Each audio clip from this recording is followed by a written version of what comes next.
No one in the stadium knew what was happening at first. Cristiano Ronaldo had just finished a match, exhausted and dripping with sweat, when he suddenly froze near the tunnel. His eyes locked on a tiny figure standing alone in the chaos, a boy no older than 7, trembling, crying silently while thousands of people celebrated around him. Something inside Ronaldo shifted instantly. It wasn't the roar of the crowd or the flashing cameras that caught his attention. It was the unmistakable look of fear on a lost child's face, a look he knew all too well from his own childhood. And in that moment, everything else disappeared. The legend, the fame, the stadium. All of it faded as Ronaldo stepped toward the boy, unaware that what he was about to do would become one of the most beautiful and unnoticed moments of his entire life. The match had just ended, and the stadium was still shaking with cheers, but to Ronaldo, something felt off. As he walked toward the tunnel, celebrating players patting him on the back, he suddenly felt a strange pull, a quietness cutting through the noise.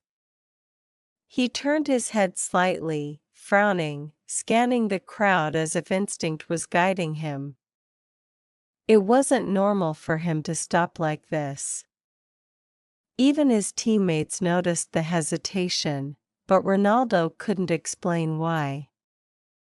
Something, or someone, needed him, and his heart reacted before his mind did. That's when he saw him. A small boy standing near the security gate, his face red from crying, his hands shaking uncontrollably. The crowd rushed past him like he didn't exist, as if he were invisible in a world too big and too loud. Ronaldo felt a jolt in his chest. The boy's eyes were full of fear, scanning every direction, searching for someone he clearly couldn't find. Ronaldo didn't need an explanation, he recognized that feeling. The uncertainty. The loneliness. The panic that creeps in when you suddenly realize the person who keeps you safe is gone. Most players would have kept walking. Security would have stepped in eventually. But Ronaldo didn't think twice. He ignored the cameras, the reporters calling his name, and the staff waiting to escort him. He stepped off the path and headed straight toward the child. His boots hit the ground heavily with each step, and the noise of the crowd faded behind him. The closer he got, the more he felt his heart tighten. Fame, trophies, goals, none of it mattered right now. He was just Cristiano, a man who saw a child in distress. Ronaldo kneeled beside the boy, lowering himself to eye level, softening his voice like a gentle older brother. "Hey champ. What's wrong?" he asked. The boy tried to speak but couldn't. His lips trembled, and tears streamed down his cheeks. Ronaldo placed a steady hand on his shoulder, enough to help the child finally whisper, "I can't find my mom." The words hit Ronaldo harder than he expected. He remembered his own childhood moments, when he felt lost and powerless. Without hesitation, Ronaldo nodded. "Don't worry. We'll find her. I promise." Ronaldo stood and took the child's hand firmly in his own. They walked together through the stadium corridors, surrounded by confusion and noise. Security guards were stunned, unsure whether to follow Ronaldo or clear the path. Fans gasped as Cristiano Ronaldo, the global superstar, gently guided a crying child through the tunnel instead of heading to the locker room. Ronaldo ignored everything.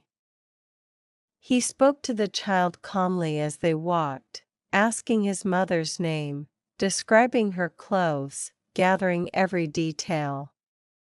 He treated the boy not as a burden, but as someone who mattered deeply. When they reached the inner hallway, staff members rushed toward Ronaldo, urging him to go to the press conference. But he shook his head firmly. "Not now," he said without raising his voice.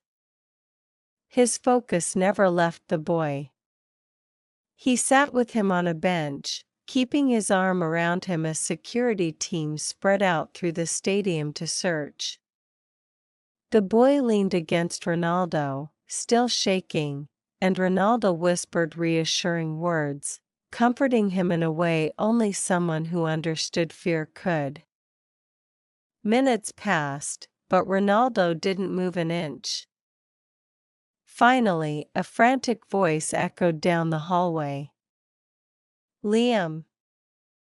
Liam!" A woman rushed forward, breathless, terrified, tears streaming down her face. The boy shot up instantly. "Mom!" he cried, running into her arms. Ronaldo watched quietly as the two clung to each other, the mother thanking every possible higher power for finding her son. She looked up and froze when she realized who had been protecting him. Her hands trembled as she whispered, "Thank you. Thank you so much." Ronaldo just smiled softly and said, "He's safe. That's what matters." The boy turned back, eyes full of gratitude, and without hesitation, he wrapped his arms around Ronaldo's waist. It wasn't a fan hug or a moment staged for cameras, it was pure, unfiltered appreciation from a child who felt protected.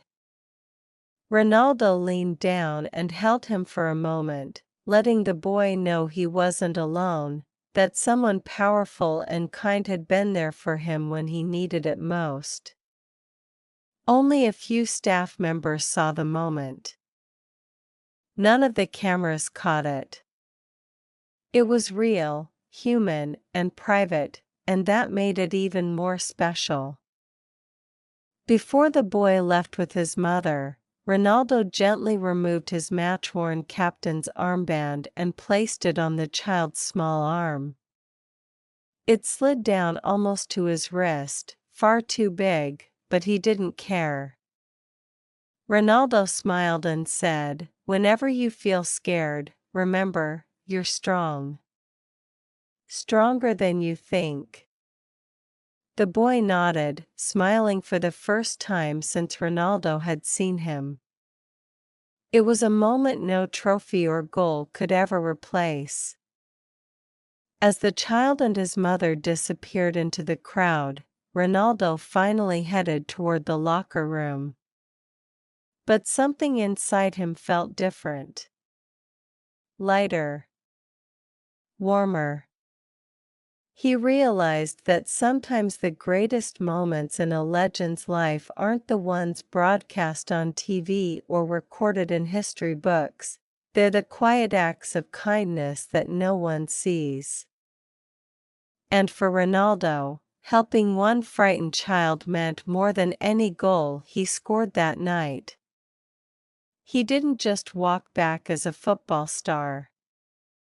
He walked back as a protector, a father, and a man who understood what it means to be human.